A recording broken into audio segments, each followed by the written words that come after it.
Plant kingdom का बहुत important topic discuss करते हैं, जिस टॉपिक का नाम है अल्टरनेशन ऑफ जनरेशन। और आपको पता होना चाहिए कि अल्टरनेशन ऑफ जनरेशन बहुत कंसेप्चुअल टॉपिक है। तो आइए स्टार्ट करते हैं बेटा, अल्टरनेशन ऑफ जनरेशन। ठीक, आइए।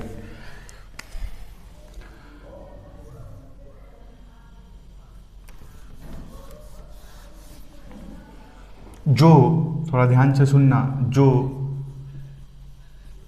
सेक्सुअली रिप्रोड्यूसिंग फ्लावर होते हैं, जो सेक्सुअली रिप्रोड्यूसिंग प्लांट होते हैं, उन्हीं के अंदर अल्टरनेशन ऑफ जनरेशन देखने को मिलता है। अल्टरनेशन ऑफ जनरेशन देखने को मिलता है। और ये alternation of generation between gametophyte और स्पोरोफाइट के बीच में देखने को मिलता है। गैमेटोफाइट और स्पोरोफाइट के बीच में देखने को अल्टरनेशन ऑफ जनरेशन मिलता है। और अगर आप मेरा पहले वाला लेक्चर देखे हैं तो आपको पता होना चाहिए कि जो गैमेटोफाइट होता है बेटा, ये N होता है, और जो स्पोरोफाइट होता है ये क्या होता है, 2N होता है। गैमेटोफाइट N होता है तो स्पोरोफाइट 2N होता है। नेक्स्ट पॉइंट, थोड़ा ध्यान से सुनना बेटा, कि जो प्लांट है प्लांट हैप्लॉइड भी होता है, और प्लांट कैसा होता है बेटा, डिप्लॉयड भी होता है। अगर हैप्लॉइड प्लांट के अंदर माइटोसिस हो रहा है, अगर हैप्लॉइड प्लांट के अंदर माइटोसिस हो रहा है तो कौन सी बॉडी बनेगी, हैप्लॉइड प्लांट बॉडी बनेगी। समझ पा रहे हैं मैं क्या कह रहा हूँ। और अगर डिप्लॉयड प्लांट के अंदर माइटोसिस हो रहा है तो क्या बनेगा बेटा, डिप्लॉयड प्लांट बॉडी बनेगी, डिप्लॉयड प्लांट बॉडी।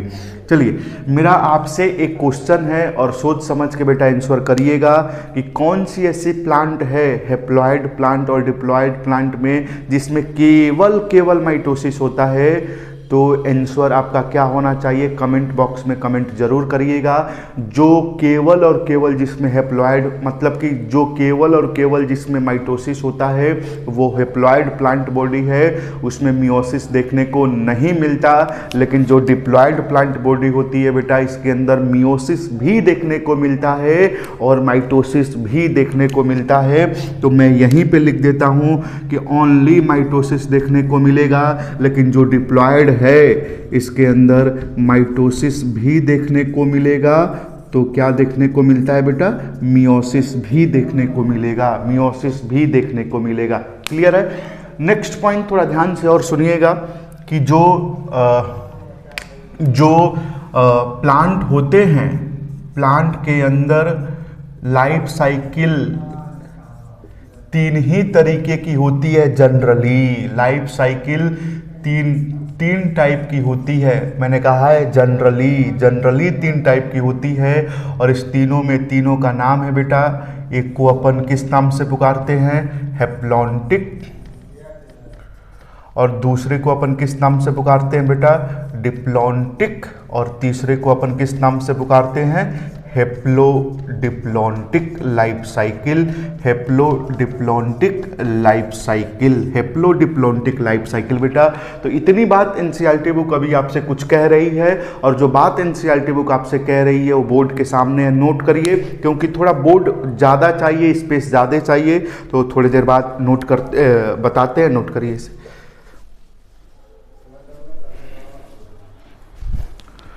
चलो आ जाओ बेटा।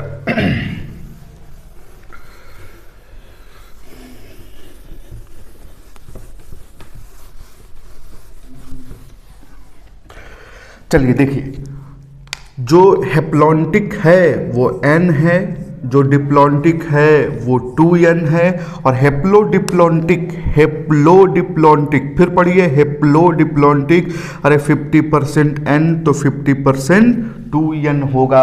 अब आपके दिमाग में ऐसा क्वेश्चन आएगा कि सर 50-50 लिखा कहाँ है।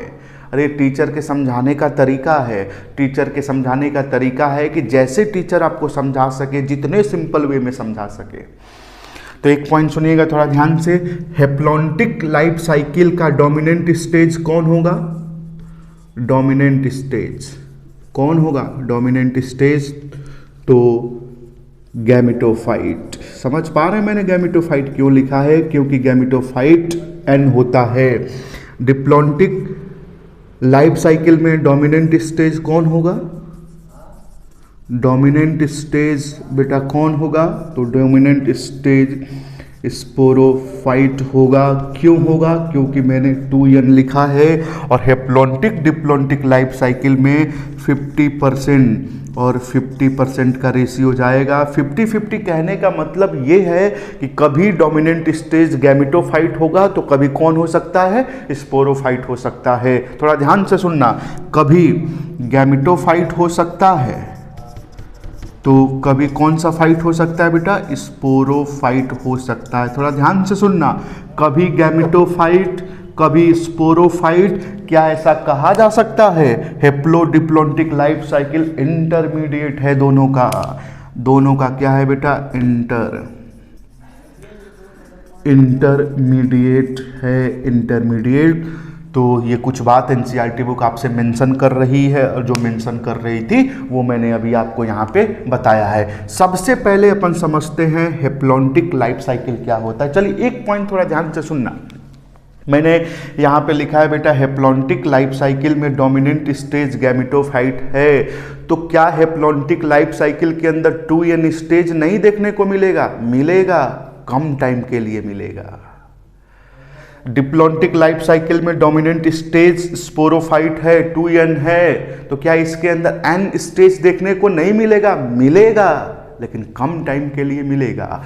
नेक्स्ट पॉइंट थोड़ा ध्यान से सुनिएगा, हेप्लॉन्टिक लाइफ साइकिल में केवल 2n स्टेज जाइगोट ही होता है। रिपीट कर रहा हूं, हेप्लॉन्टिक लाइफ साइकिल में केवल 2n स्टेज जाइगोट ही होता है, उसके अलावा कोई स्टेज 2n वाली नहीं होती। तो आइए स्टार्ट करते हैं बेटा, कौन सा टॉपिक? सबसे पहले haplontic life cycle. Haplontic life cycle देखना थोड़ा ध्यान से एकदम। हेप्लॉन्टिक लाइफ साइकिल, मान के चलो कि मैंने कह दिया ये रहा जाइगोट, और आपको पता है कि जाइगोट है तो n नहीं होगा। क्या होगा बेटा? ये 2n है। जाइगोट क्या है? 2n है। अब जाइगोट के अंदर होता है मियोसिस, और जब मियोसिस होगा तो बेटा यहाँ पे स्पोर बनेगा। ठीक, अब स्पोर के अंदर होता है बेटा माइटोसिस, और जब माइटोसिस होगा तब जाके कौन सा स्टेज बनेगा? गैमेटोफाइट बनेगा। और आपको पता है कि गैमेटोफाइट n होता है। माइटोसिस, मियोसिस, सेल साइकिल और सेल डिवीजन में डिटेल में पढ़ाया जाता है। माइटोसिस का मतलब इक्वेशनल डिवीजन, मियोसिस का मतलब रिडक्शनल डिवीजन। अब थोड़ा ध्यान से सुनिएगा, नाम में आ रहा है गैमेटोफाइट, नाम में आ रहा है गैमेटोफाइट, तो ये क्या बनाएगा साहब? गैमीट बनाएगा। समझ पा रहे हैं मैं क्या कह रहा हूँ? गैमीट बनाएगा। गैमीट भी n होता है, n से n क्या हुआ? मियोसिस की माइटोसिस, माइटोसिस हुआ है। और जब गैमीट का फ्यूजन होगा, जब गैमीट का फ्यूजन होगा तो फिर क्या बन जाएगा? जाइगोट बन जाएगा। और इस तरीके की लाइफ साइकिल को अपन किस नाम से पुकारते हैं? हेप्लॉन्टिक लाइफ साइकिल के नाम से पुकारेंगे। हेप्लॉन्टिक लाइफ साइकिल के नाम से। थोड़ा ध्यान से सुनना, जाइगोट में मियोसिस, इसीलिए इसे अपन जाइगोटिक मियोसिस के नाम से पुकारते हैं। Zygotic meiosis. और हेप्लॉन्टिक लाइफ साइकिल का कुछ एग्जाम्पल है, जैसे कि अगर मैं कहूँ एग्जाम्पल तो वोल्वोक्स हो गया, और स्पाइरोगाइरा हो गया, और क्लेमाइडोमोनास हो गया, क्लेमाइडोमोनास हो गया। थोड़ा ध्यान से सुनना, डोमिनेंट स्टेज गैमेटोफाइट है, समझ में आ रहा है? केवल एक स्टेज है जो 2n वाला है, उसका नाम है जाइगोट। आई होप कि इतना आपको क्रिस्टल क्लियर होगा। तो क्या होता है नोट करो, नोट कर लीजिए। आइए दूसरा अपन समझते हैं डिप्लॉन्टिक लाइफ साइकिल क्या होता है बेटा।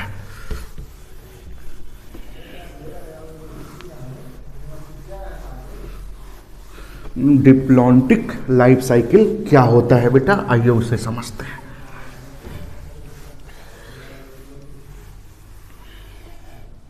नोट हो गया होगा पूरा? चलिए, diplontic life cycle. Diplontic life cycle. अच्छा, डिप्लॉन्टिक लाइफ साइकिल में डोमिनेंट स्टेज कौन है बेटा? स्पोरोफाइट है। स्पोरोफाइट है। स्पोरोफाइट एन होता है कि 2n? एग्जैक्टली 2n होगा। अब स्पोरोफाइट के अंदर होता है मियोसिस, और जब मियोसिस होगा तो स्ट्रक्चर बनता है गैमेटोफाइट। गैमेटोफाइट एन की 2n एन है। गैमेटोफाइट का काम क्या है बेटा? गैमीट बनाना। तो इसने क्या बनाया? गैमीट बनाया। गैमीट एन की 2n एन से एन बना। मियोसिस की माइटोसिस कहलाएगा। ठीक। अब गैमीट का क्या होगा? फ्यूजन हो रहा है, और जब गैमीट का फ्यूजन होगा बेटा तो क्या बनेगा? जाइगोट बनेगा। जाइगोट एन की 2n, और फिर ये क्या बन गया? स्पोरोफाइट बन गया। रिपीट कर रहा हूं, थोड़ा ध्यान से सुनना, पॉइंट को एकदम ध्यान से बारीकी से सुनिएगा। स्पोरोफाइट की पहली सेल स्टेज जाइगोट है।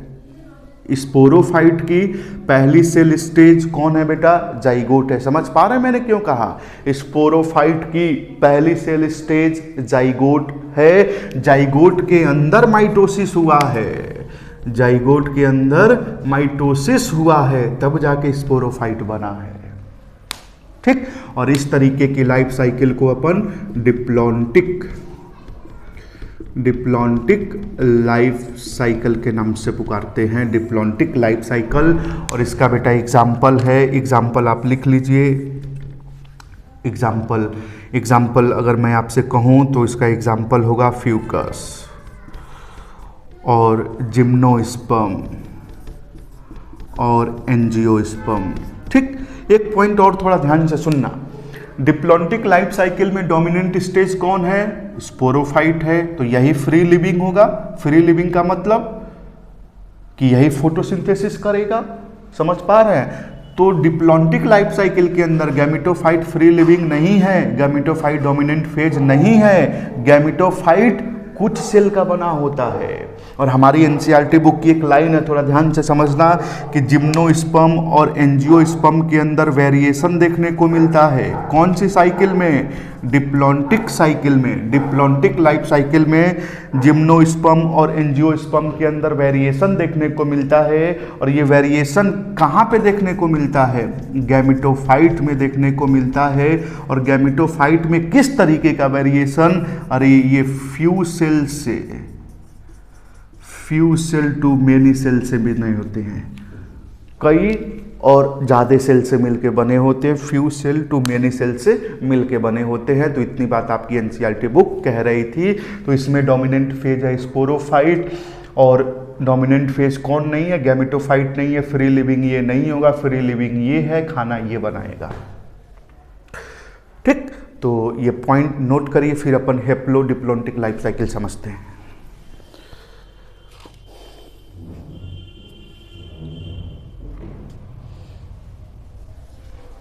हो गया बेटा?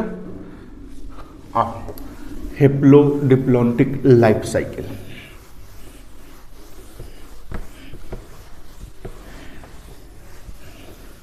एक मिनट बेटा, एक मिनट।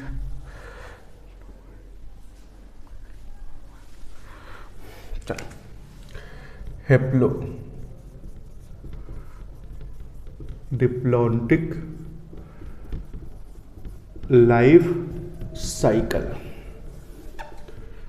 ठीक। ये रहा गैमेटोफाइट। चाहे गैमेटोफाइट हो चाहे स्पोरोफाइट, दोनों मल्टी सेलुलर होंगे। और इधर मैंने लिख दिया बेटा स्पोरोफाइट। चाहे गैमेटोफाइट चाहे स्पोरोफाइट, दोनों के दोनों मल्टी सेलुलर ही होंगे, मल्टी सेलुलर ही होंगे। अब गैमेटोफाइट के अंदर बेटा हुआ माइटोसिस, और जब माइटोसिस होगा, क्योंकि आपको पता है गैमेटोफाइट N है, माइटोसिस हुआ तो क्या बना, गैमीट बना, और गैमीट भी क्या होता है, N होता है। और जब गैमीट के अंदर फ्यूजन हुआ तो क्या बना बेटा, स्पोरोफाइट, मतलब यहाँ पे फ्यूजन हो रहा है। फ्यूजन को ही अपन फर्टिलाइजेशन भी कहते हैं, और फर्टिलाइजेशन को अपन सिनगैमिक के नाम से भी पुकारते हैं। ये तीनों नाम इसी का है। और आपको पता है बेटा कि स्पोरोफाइट क्या होता है, 2N होता है। अब स्पोरोफाइट के अंदर बेटा होता है मियोसिस। क्या होगा, मियोसिस होगा। और जब मियोसिस होगा बेटा तो ये बनाते हैं स्पोर। क्या बनाएंगे, स्पोर। और स्पोर भी क्या होता है, N होता है। और स्पोर जर्मिनेट करके क्या बनाता है बेटा, गैमेटोफाइट बनाएगा। समझ में आ रहा मैं क्या कह रहा हूँ। इस तरीके की साइकिल को अपन हेप्लोडिप्लॉन्टिक लाइफ साइकिल के नाम से पुकारते हैं। इस तरीके की साइकिल को अपन हेप्लोडिप्लॉन्टिक लाइफ साइकिल के नाम से पुकारेंगे। इसका कुछ एग्जाम्पल है, लिख लीजिए, जैसे कि कैल्प्स हो गया, जैसे कि पॉलीसाइफोनिया हो गया, जैसे कि एक्टोकार्पस हो गया, जैसे कि दो एग्जाम्पल और है, जैसे कि ब्रायोफाइटा हो गया, जैसे कि टेरिडोफाइटा हो गया। तो ये सारा एग्जाम्पल आपको याद करना है। लेकिन 2 पॉइंट थोड़ा ध्यान से सुनिएगा बेटा, कि जो ब्रायोफाइटा होता है इसके अंदर डोमिनेंट स्टेज कौन होता है, डिटेल में पढ़ाया गया है, गैमेटोफाइट होता है। और टेरिडोफाइटा के अंदर डोमिनेंट स्टेज कौन होता है, DS का मतलब डोमिनेंट स्टेज कौन होता है, तो स्पोरोफाइट होता है, स्पोरोफाइट। थोड़ा ध्यान से सुनिएगा, ब्रायोफाइटा में डोमिनेंट स्टेज गैमेटोफाइट है, तो गैमेटोफाइट के ऊपर स्पोरोफाइट डिपेंड होगा। गैमेटोफाइट ही फ्री लिविंग होगा, गैमेटोफाइट के ऊपर स्पोरोफाइट डिपेंड होगा। और टेरिडोफाइटा में डोमिनेंट स्टेज कौन है, स्पोरोफाइट, तो स्पोरोफाइट के ऊपर गैमेटोफाइट डिपेंड होंगे। तो इतनी बात आपसे NCERT बुक कह रही थी बेटा, और जो कह रही थी उस पॉइंट को मैंने यहाँ पे समझा दिया है, ठीक है। अच्छा, जब स्पोर से गैमेट बनेगा, गैमेटोफाइट, तो मियोसिस हुआ कि माइटोसिस हुआ, तो यहाँ पे आंसर क्या आना चाहिए, N से N बना है तो माइटोसिस होगा। तो जो बात NCERT बुक आपसे मेंशन कर रही थी वो आपके सामने है, वो सारा पॉइंट मैंने आपको यहाँ पे पढ़ा दिया बेटा, ठीक है। तो फिर अपन नेक्स्ट वीडियो में मिलते हैं कि हमारी NCERT बुक हमसे क्या क्या कहने का प्रयास कर रही है। तो आज के लिए इतना ही, thank you so much, bye.